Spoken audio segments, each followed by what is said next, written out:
ராதே கிருஷ்ணா. மகோன்னதமான பவிஷ்ய பத்ரி கோவில் இதுதான். அழகா பின்னாடி காலத்துல வரக்கூடிய ஜனங்கள் பத்ரிநாதனை போய் சேவிக்க முடியாது.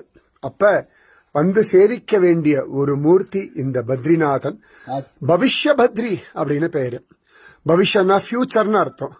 உன் ஃபியூச்சருக்கு நான் கேரண்டி, உனக்காக நான் இங்க வந்து நின்னுட்டு இருக்கேன்னு சுவாமி நின்று இருக்கார். ஸ்வயம்புவா இங்க பகவான் ஆவிர்பவிச்சுட்டு இருக்கார். நீங்க பார்க்கலாம், கிரீடத்துக்கு கீழே நெத்தி கீழே முகம் ஃபார்ம் ஆயிட்டு இருக்கு.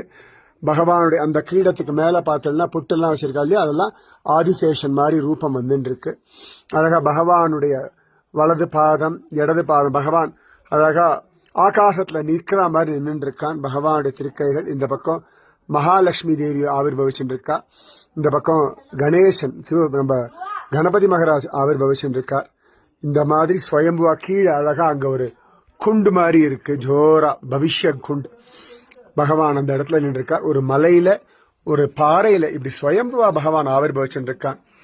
பிற்காலத்துல வரக்கூடிய ஜனங்கள் பத்ரிநாதனை போய் சேவிக்க முடியாது. அந்த சமயத்துல அவர்கள்லாம் வந்து சேவிக்க வேண்டிய ஒரு நாதன் இந்த பவிஷ்ய பத்ரிநாதன். சோ உங்க ஃபியூச்சருக்கு இவன் காத்துட்டு இருக்கான். சீக்கிரம் வாங்கோ, கட்டாயம் தரிசனம் பண்ணுங்க. ஜோஷி மட்ல இருந்து ஒரு 1.5-2 மணி நேரம் டிராவல் பண்ணா வாசல் வரைக்கும் வண்டி வந்துடும். கட்டாயம் பார்க்கலாம். ராதே